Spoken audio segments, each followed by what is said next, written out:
মানুষ কতটা জানোয়ার হইতে পারে একবার চিন্তা করে দেখুন। এই দুইটা বাচ্চা নিজের আপন মায়ের রাস্তা ফালাইয়া গেছে ইয়ারে ভাই। এই ভিডিওটা দেখার পরে সত্যি আমার খুব কষ্ট লাগছে। অনেক মানুষ আছে ভাই আল্লাহর কাছে খান্দাকাটি করিও বাচ্চা পান না, আর এই মহিলাটা বাচ্চা পাওয়ার পরে রাস্তাত ফালাইয়া গেছে। ও একটা বাচ্চা না, দুইটা বাচ্চা রাস্তাত ফালাইয়া গেছে ইয়ারে। এই ঘটনাটা হয়েছে গিয়া চট্টগ্রামের কোনো একটা জায়গার মধ্যে।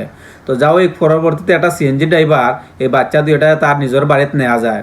তো নিয়ে যাওয়ার পরে এই বাচ্চা দুইটার গোসল টোসল করাই এই সিএনজি ড্রাইভারের কাছে বর্তমানে আছে। কিন্তু আফসোস লাগে মানুষের মানে বিবেক বুদ্ধি হয়ে গেছে আজকে, মানুষের বিবেক বুদ্ধিটা হয়ে গেছে। কেউ বাচ্চা পায় না, বছর ওপর বছর যায় কি বাচ্চা পায় না, আর কেউ বাচ্চা পাইয়া বাচ্চার কদর বুঝে না। এই দুইটা বাচ্চা কি দোষ করছিল? তুমি যদি বাচ্চার দায়িত্ব নিতে নাই পারো তাহলে বাচ্চারা জন্ম দিছো কিতার লাগে রে? বাচ্চারা খেনে জন্ম দিছো? মানে বাংলাদেশের এমন কিছু মানুষ আছে সারা দিনের রাইতে আল্লাহর কাছে অনেক কান্দাকাটি করে ভাই, কিন্তু বাচ্চা পায় না। আর এই মহিলাটা বাচ্চা পাওয়ার পরে রাস্তা থলাইয়া গেছে গাড়ি। তুমি রাস্তা থলাইয়া যাইবা এখানে? এখন বাংলাদেশে অনেক অনাথ আশ্রম আছে, আপনি ওই জায়গার মধ্যে বাচ্চারা দিয়াই হইন, ওই জায়গা তো আপনার বাচ্চা বালা থাকবো, বড় হইব, ওইখানে কোনো প্রবলেম হইতো না। তাহলে আপনার রাস্তা তলিয়ে যাইবা কি তার লাগে? আর এই শীতর মধ্যে বাংলাদেশ কি পরিমাণ শীত বর্তমানে, এই শীতর মধ্যে যে আপনি বাচ্চাটারে ফালাইয়া গেলা, এই দুইটা বাচ্চা যদি মারা যাইতো তো এই দায়ভারটা তো অবশ্যই আপনার নেওয়া লাগলো না।